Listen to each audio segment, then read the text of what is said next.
Hello everyone and welcome to WD18, the Watford fans channel, and in today's video I'm going to be looking at some of Watford's transfers that could be coming in this summer and could be leaving very soon. So let's get on to the Abdennour story.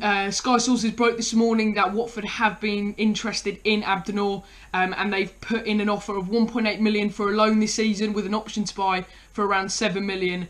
At the end of the loan spell. The agent has confirmed that Watford have put an offer on the table along with an unnamed Italian club, but from what I understand it is Inter Milan. This would be Marcus Silva's first signing, which is a defender. In my opinion, I think this would be someone who would replace Miguel Brittle. What we know about Abdennour is that he's a 27-year-old who joined Valencia on a 5-year contract from Monaco in 2015, and obviously a player of his calibre who does play for his country and has had experience in both the Champions League and the African Cup of Nations. He wants to be playing regular first team football. 1.8 million loan for the first season with an option to buy for 7 million is a very good price, because with a good first year it would be an absolute steal to have in his contract 7 million at the end of the season if he has a really good campaign. So yeah, I think this would be a positive buy for Watford. On his CV, I mean, he's playing in the Champions League.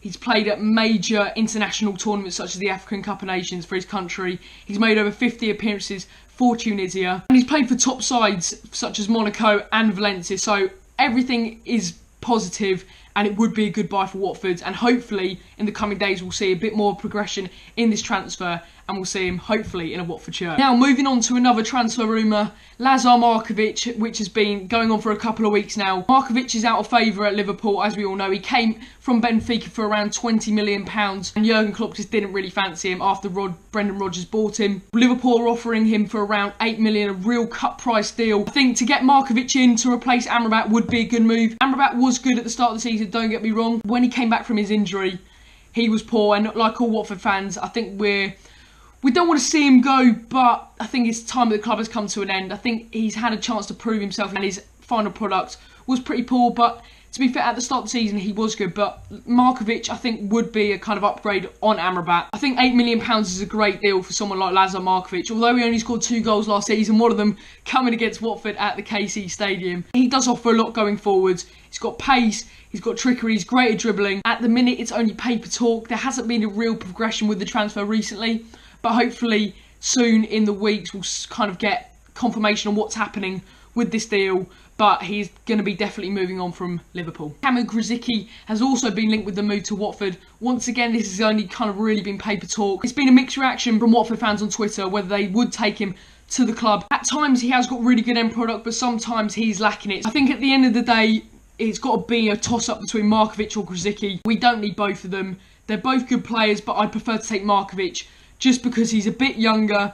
He's proven in the Premier League in the sense that he has had a couple of years in the Premier League. He hasn't shown a lot at Liverpool, but when he was at Hull, he did show he has quality. Another man also being linked to Watford is Arsenal left-back Kieran Gibbs. We saw this week that Arsenal turned down a 10 million bid from West Bromwich Albion. However, Arsenal do value him at around £15 million, which in my opinion is ridiculous. And for a player who's been content sitting on the bench, I know he's had his injury problems, but when he's had chances in the EFL Cup and the FA Cup, he's never really shown it to me. Watford have pulled out, I believe, from what I'm reading, after Arsenal valued him at around £15 million. So I think that's a really good move from Watford. I do not think he's worth it. Although he is a homegrown player, he's not worth it when we've got Holebas. I think £10 million is kind of his price, so I'm really happy Watford have kind of pulled out of the deal.